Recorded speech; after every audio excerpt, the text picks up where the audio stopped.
sehat. Upaya pemerintah dalam menyiapkan vaksin COVID-19 terus dilakukan.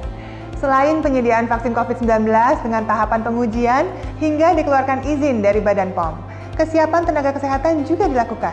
440.000 tenaga kesehatan dan 23.000 vaksinator siap sukseskan vaksinasi COVID-19 hingga ke seluruh daerah.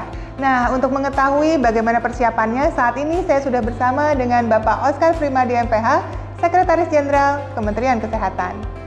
Pak Oscar, November lalu sudah ada 7.000 dari 23.000 target tenaga kesehatan, yakni para vaksinator yang telah dilatih. Nah, boleh nggak dijelaskan bagaimana sih perkembangannya dan seperti apa modul pelatihannya bagi para vaksinator tersebut?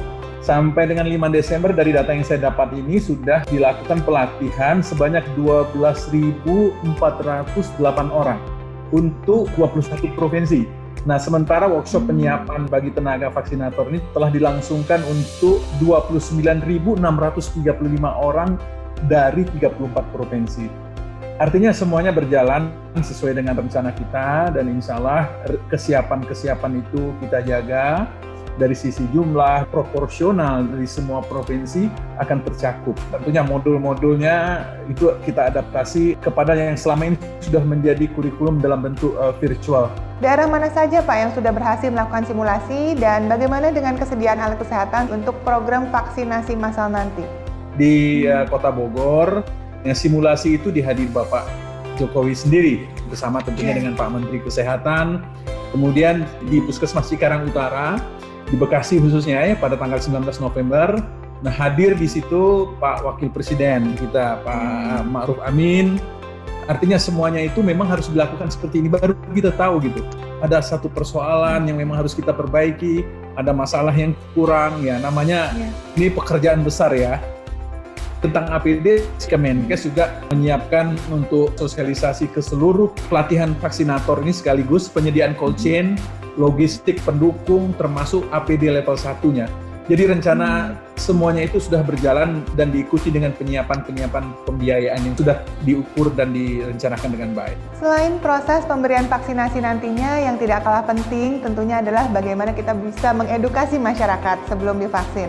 Nah, tahapannya nih Pak, apa saja sih yang nanti akan dijelaskan kepada masyarakat dari Dinas Kesehatan tentunya Kementerian Kesehatan? Sekali lagi, upaya-upaya ini harus sampai ke daerah ya. Teman-teman di Dinas Kesehatan, di Puskesmas, di ujung tombak di Fasiankes lah yang benar-benar menjadi aktornya nanti.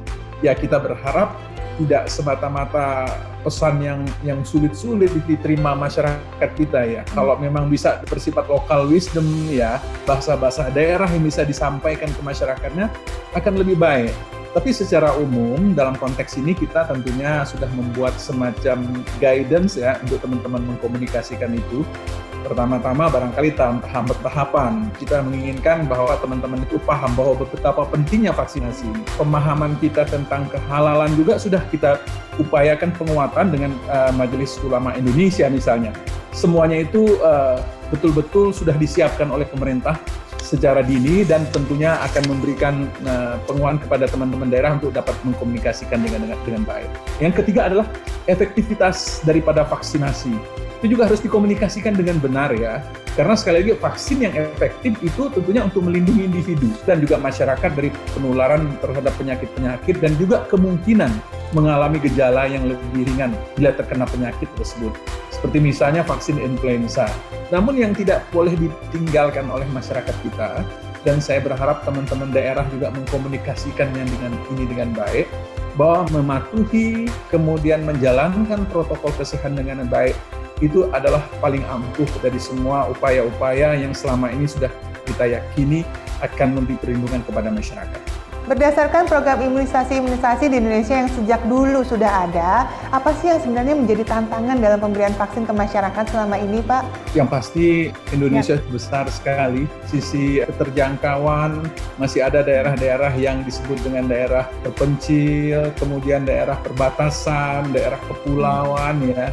Salah satu kendala geografis ini yang menjadi persoalan sehingga nakes-nakes kita, vaksinator kita kadang-kadang mempunyai sebuah effort yang luar biasa ya untuk menempuh daerah-daerah yang sulit tadi.